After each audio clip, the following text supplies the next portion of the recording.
नमो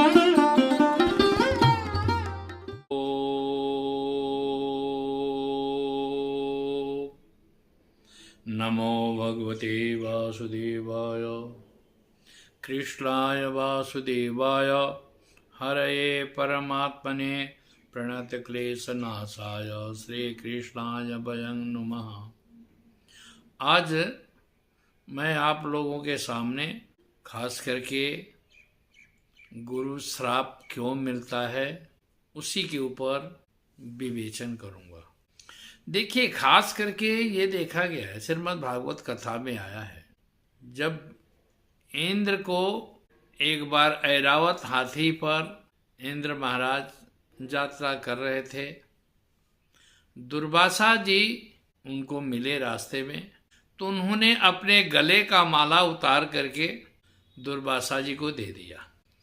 दुर्वासा जी प्रभुता पाई काहु मद नाही, जिसके पास सत्ता होता है उसको क्यों नहीं अहंकार हो, क्या नहीं घमंड हो।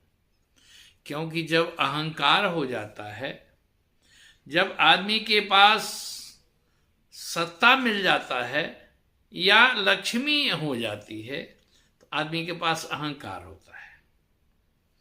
जैसे कि कोई आदमी गरीब परिवार में पल रहा है और वह आदमी के पास एकाएक कहीं से धन आने का साधन बन जाए, एकाएक उसके पास संपत्ति आने का मार्ग मिल जाता है, तो वह आदमी क्या है कि अपने आप में को संभाल नहीं पाता है। क्योंकि कहा गया है कि अगर आप, क्योंकि गुरु क्या है कि आपको मार्गदर्शक करता है, धन कमाना आपके बस का बात है, लेकिन उसको सदुपयोग में लाना आपके बस का बात नहीं है।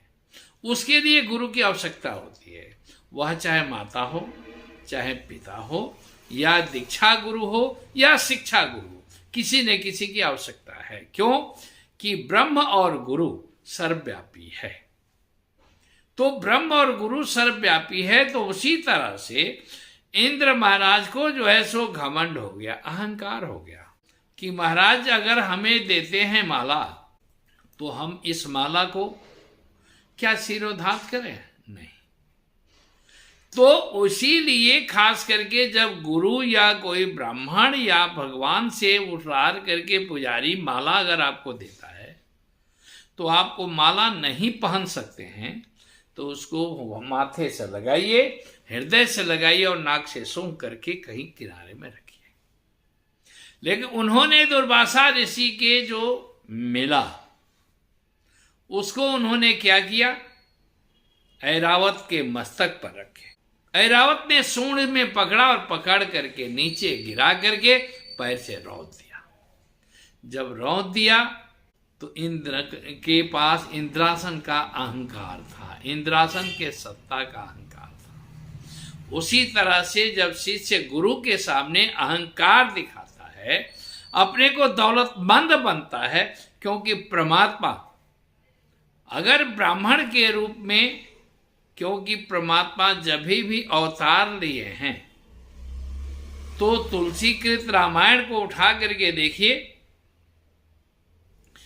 विप्रधेनु सुर शांत हित लिन्ह मनुज अवतार। भगवान अवतार मनुष्य का क्यों बोलिए? विप्र माने ब्राह्मण,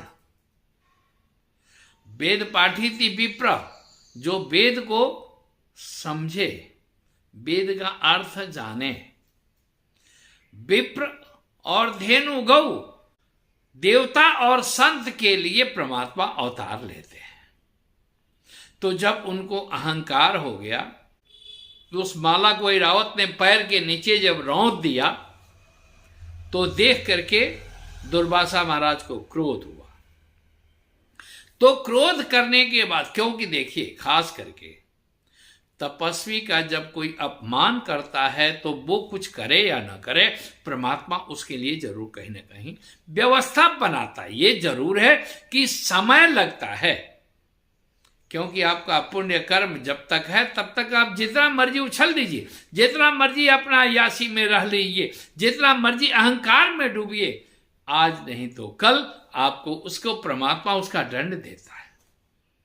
दुर्वासा ने कहा कि जाओ इंद्र, तुम आज जो है सो गुरु के मान आशीर्वाद का अपमान किए हो, तो तुम सत्ता च्युत हो जाओ, तुम्हारे हाथ से सत्ता आज नहीं तो कल निकल जाएगी। राजा बलि ने उसी समय युद्ध करके उनको जो है सो परास्त किया। देवताओं को वहां से हटाना पड़ा और इंद्र के साथ सभी देवता जो है सो बातों इधर उधर भटकने लगे।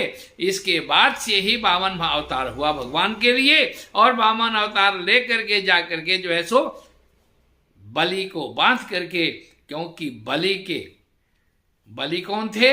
प्रहलाद के परिवार थे, और प्रहलाद अनन्य भक्त थे परमात्मा का। इस वजह से वो जो है सो बलि को जो है सो बांधे और बांध करके कहे कि जाओ पाताल लोक में चले जाओ, और इंद्र को राज दिया गया। इसका मतलब यह है कि गुरु का कभी भी जब गुरु चंडाल योग होता है तो गुरु के साथ श्राप मिलता है। चौथा घर जब पीड़ित होता है तो माता के साथ बद्दुआ मिलता है। 10वां घर जब पीड़ित आपका होता है तो पिता के द्वारा आपको श्राप मिलता है। और इस श्राप को मुक्त होने के लिए मैं सबसे बढ़िया बात ये करता हूं, हम अपने जानने में, हालांकि औरों के साथ जानने में क्या है वो तो परमात्मा जानता है, और आपका अपना मुंडे मुंडे मतिर भिन्ना। तो इसलिए जब किसी के सूर्य जब पीड़ित हुआ तो सूर्य पीड़ित होने का मतलब है कि पिता का बद्दुआ है, तो पिता को आशीर्वाद लेना अनिवार्य है। 6:30 से लेकर के 7 बजे के बीच में पिता का चरण छूइए। अगर वो नहीं हो पाता है तो हनुमान जी के यहाँ जाकर के लाल फूल अर्पण करिए। अगर उससे भी नहीं होता है तो हनुमान जी के यहाँ लाल सेव या अनार चढ़ाइए। आपके लिए पिता का बद्दुआ समाप्त होता है। तो गुरु चंडाल जब योग हुआ तो उसको ना खत्म करने के लिए, गुरु के श्राप से मुक्त होने के लिए गुरु को शरणागत होना अनिवार्य है। आज नहीं होगे अगले जन्म में होगे, उससे भी नहीं तो अगले जन्म में होगे। 3 जन्म तक तुम्हें परेशानी होगी, लेकिन आज नहीं तो कल गुरु को क्योंकि अपमान किए हो, उस अपमान का परिणाम तुम्हें भुगतना पड़ेगा। अगर चौथा घर पीड़ित है तो माता का या सास का बद्दुआ है, तो इसीलिए खास करके मैं कहता हूं कि सोमवार को कभी भी स्त्रियों को सफेद रसगुल्ला दीजिए दान, या सफेद चीज, चावल हुआ, आटा हुआ, चीनी हुआ, ये दान करना चाहिए। अगर ऐसा नहीं कर सकते हैं, अपने मां का चरण स्पर्श करिए। वो खास करके शाम के समय में जो है सो आप 7 से 9 के बीच में मां का चरण स्पर्श करें, सास का चरण स्पर्श करें। क्यों? कि रात्रि काल में चंद्रमा का उदय होता है, और चंद्रमा ही मातृग्रह है। तो माता को प्रसन्न करके चंद्रमा का सानिध्य जरूरी है, क्योंकि भगवान श्री राम सूर्य वंश में हुए थे, इसीलिए दिन में हुए थे, क्योंकि सूर्य साक्षी थे। और भगवान कृष्ण महाभारत के जितने भी पात्र हुए हैं भगवान कृष्ण के साथ, तो चंद्र वंश में हुए हैं, क्योंकि चंद्र वंशी अलग थे। भगवान कृष्ण जदु वंश में हुए हैं, लेकिन चंद्रमा के साक्षी में हुए हैं।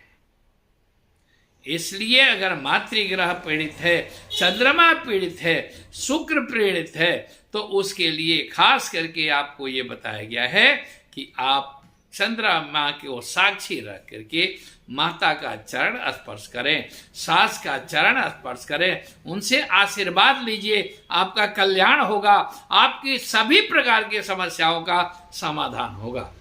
लेकिन